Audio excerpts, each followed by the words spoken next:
ఆ కల్లో ఒక వ్యక్తిని ఒక ప్రశ్న అడుగుతున్నాడు.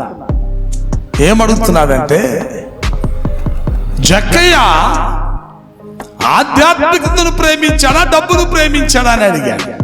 చాలా మంది అనుకుంటారు జక్కయ్య డబ్బునే ప్రేమించాడు అనుకుంటారు. కానీ ఆ కల్లో నాతో మాట్లాడే వ్యక్తి ఏం చెప్పాడో తెలుసా? జక్కయ్య ఆధ్యాత్మికతను ప్రేమించాడు కానీ డబ్బును ప్రేమించలేదు. Praise the lord. మీరు చెప్పండి అందరూ, ప్రైజ్ ద లార్డ్. అందుకనే అబ్రహాము కుమారుడు అయ్యాడు జక్కయ్య.